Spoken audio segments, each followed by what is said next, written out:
correct. So thanks a lot, Bartek. Destination 3, we will focus today on 10 actions. Just to be clear, there was the first topic mentioned in the work program is the co-funded partnership. This, of course, is not is a partnership, so it's not open. The deadline is in October, but the preparation for the proposal has been ongoing. Most member states, among which the one we are currently in, are involved, and I mean we have a high hope for this. Also, it's a tool that will allow us for the Commission, we will take a bit of a backseat, and it will be really the member states in charge. And you may know, there are these 4 areas, and of course there will be some sort of they will have their own sort of call for proposals. It's almost like a cascade funding, but with a totally different magnitude of funds. And on 4 areas specifically: the education and skills, social protections and essential services, the green transition, and the future of work. So also because of this reason, maybe in comparison to previous work programs of destination social and economic transformations, these areas are a bit less emphasized to let a bit more room for maneuver for the proposal and for the partnership to take a bit of a leading role in these 4 areas. And as such, we stayed a bit, while obviously these themes are quite cross-sectoral and almost every proposal touches them sooner or later, we try to be a bit more working on the side of the areas of the proposal rather than having overlap. So the first topic we have here is an open topic. So Horizon Europe tries to be very non-prescriptive.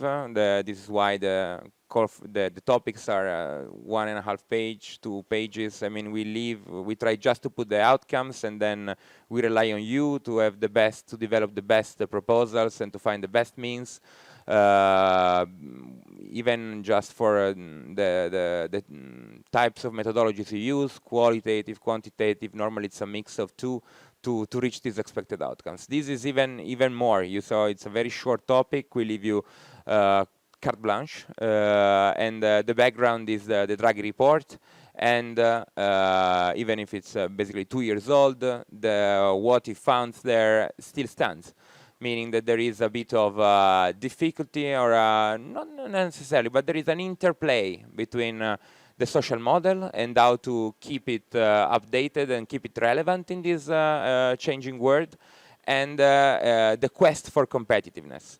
And our understanding is that they are mutually reinforcing effects. So if you have high competitiveness, and especially here with a understanding of competitiveness, which is almost productivity, then you will have more funds to keep the welfare state updated and working.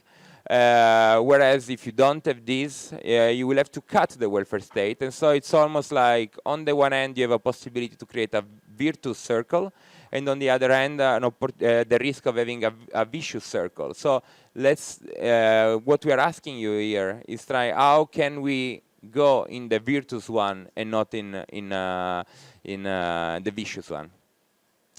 The next topic that we have is tackling child poverty and ensuring disadvantaged children's access to early childhood education and care. So this is linked with what's already the policy initiative. It's like the European Child Guarantee, sorry, and it's of course we will set up, we will put some money there, and we will try to have some common guidelines in order the member states, starting with very different levels of child poverty, to try to go and reduce them all. You may remember the 15 million less people in poverty that I mentioned in the policy landscape.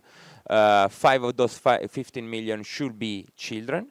But the idea here is really that even more than in other fields, we need, you see here in the text, We are relying a lot on for cost of child poverty on research that is done even outside Europe, and or to use averages that are not reflecting all the differences that we have.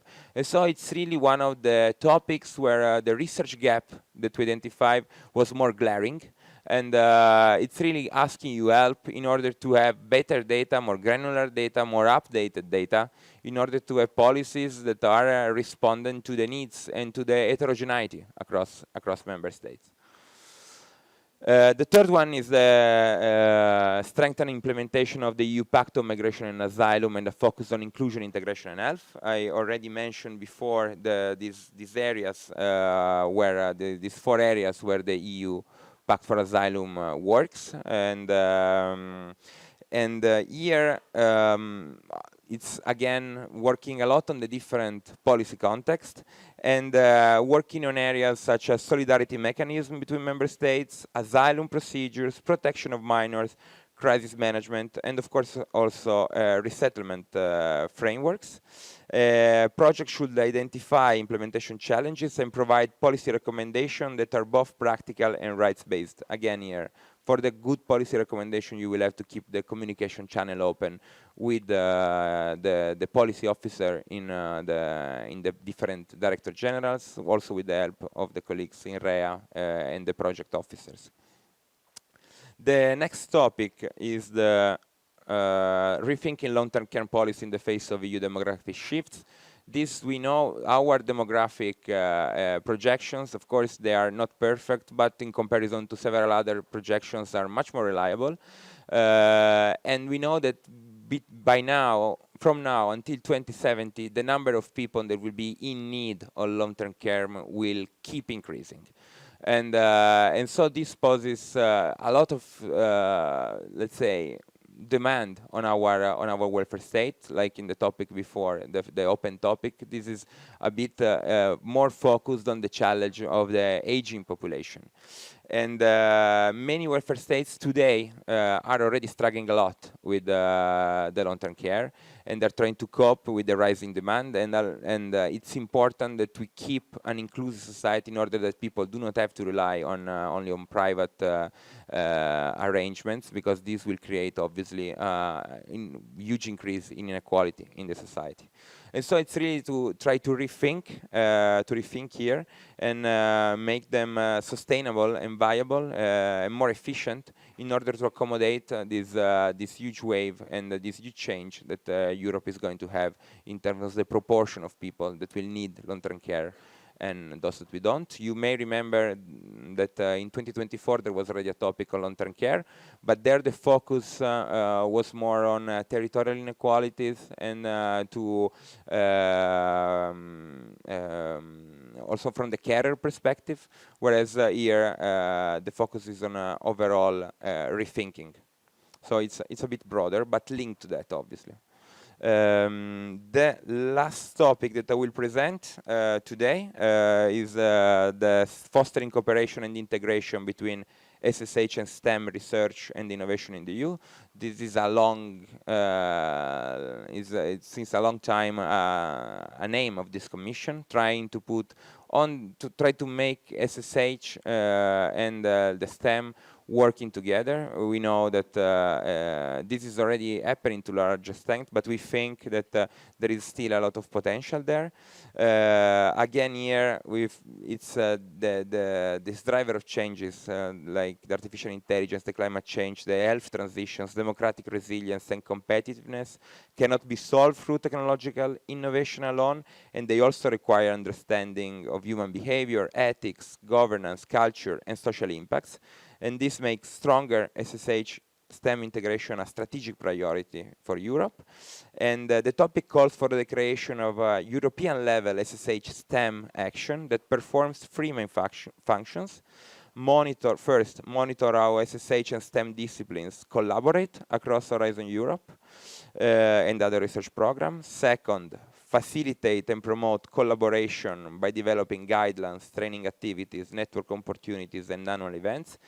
And third, serve as a science for policy platform, providing advice for the European Commission and helping policymakers understand how interdisciplinary research can contribute to European competitiveness and social resilience. And now, back to you, Bartek. It's number 4. Yeah. So I would like to draw your attention to the topic number 4, which is about how the leisure use of digital devices among kids translates into their educational performance and their mental health outcomes. This is a hugely important topic that has gained a lot of traction lately, as we have been observing diminishing results in school, at school. So academic performance of children and young people in general has continued its decline, which is a worrying phenomenon, and we have a strong indication that the use of digital devices and what kids do with their time, how much time they spend in front of some kind of digital devices, might have something to do with it. So when we talk about digital devices, we want a broad definition. It could be using a phone, it could be using social media, it could be video games, various activities that don't have any educational component, that are leisure in nature and that take place in their spare time after school, not at school or before school for that matter, but not at school. And we would like researchers to explore how their motivation to learn is impacted by the use of digital devices, their study habits, time management, personal management, engagement in education, in school, and their integration, how their social functioning in social networks. And it could be in primary, secondary, or even higher education. So there's no real age constraint. The following topic is about, well, it's closely related. It's about the basic skills that has been suffering so much. So the basic skills as measured by the PISA study notably, and the ICLS digital competence study. The basic skills that have been in decline. So this project should answer the question why we need those basic skills on a macro level. How the basic skills can be linked to higher productivity and innovation and general competitiveness of our economies. And the causal relationship in this matter is surprisingly thin. So there's a lot of catch-up need. And also, this should be researched in the context in which education systems are operating now. For example, there are in many countries there are teacher shortages. Maybe they are transient given the demographic tendencies, but for now they do occur. We have observed a growing percentage of children demonstrating various disabilities or learning disabilities. So and also a growing intensity of using digital technologies at school and in society in general. So all this redefines how education is operating, and in this we would like to find out more how basic skills contribute to economic growth in the longer term. The third topic is about migration, is about Europe functioning in the global economy, and about how EU labor shortages can be tackled by controlled and well-managed immigration, and how Europe can be made a more attractive place for the top level researchers, for best students, and for high skilled workers. So how should we tweak our systems to attract the best talent globally? And the final topic that I would like to draw your attention to is about the skills, the competencies for the green transition. And so the scale of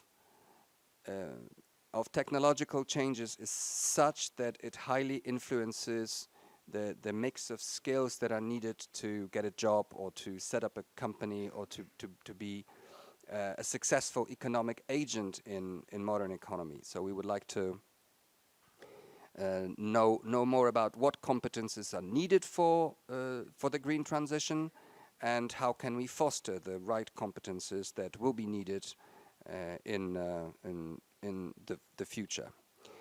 And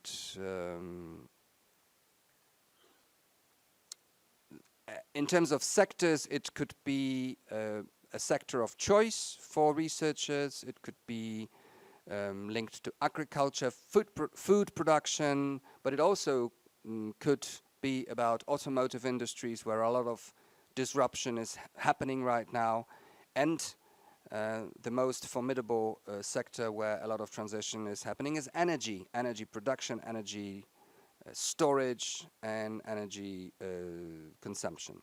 And finally, climate change adaptation has also its valid place here. I will stop here. And who should I give the microphone to? So this is all from us at this stage. Thank you very much.